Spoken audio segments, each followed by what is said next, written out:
Hello, আসসালামু আলাইকুম। আপনাদের জন্য নিয়ে আসলাম সবার প্রিয় একটা রেসিপি। সবাই খান এগুলা।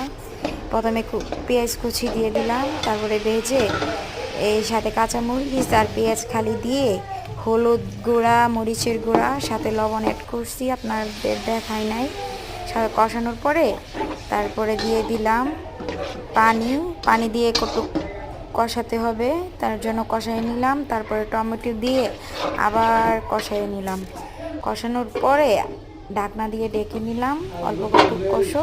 তারপরে দিয়ে দিব আমরা সবজি যেগুলো রাখছিলাম, সেগুলা দিয়ে দিব।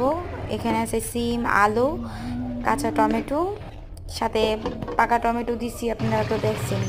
লাড়া ছাড়ার পরে ঢাকনা দিয়ে ডেকে দিলাম। তারপরে পানি বুড়াইয়ে নিতেছি।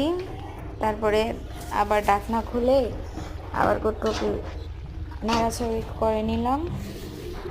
নাড়া দেওয়ার পরে আবার ঢেকে দিলাম। এই যে মাছ, রুই মাছ দিয়ে আমি তরকারি পাক করতেছি। তো এখন দিয়ে দিব পানি। আপনাদের আন্দাজ মতো পানি দিয়ে দিবেন। পানি দেওয়ার পরে হালকা একটু গরম হওয়ার পরে মাছটা দিয়ে দিবেন। বলক হওয়া দরকার নাই, বলক আইলেও দিতে পারেন, এমনিও তো দিতে পারেন। আমি বলক হওয়ার আগেই দিয়ে দিই। তারপরে ঢাকনা দিয়ে রেখে দেবো। তারপরে ধইনা পাতা, এই ধইনা পাতাগুলা কেটে নিব। কেটে নেওয়ার পরে এগুলা এই যে বলক হয়েছে তরকারির, এর উপরে দিয়ে দিব, অ্যাড করব ধইনা পাতা। ধইনা পাতা দিলে ফ্লেভারটা ভালো আসে, খেতেও ভালো লাগে তরকারিটা।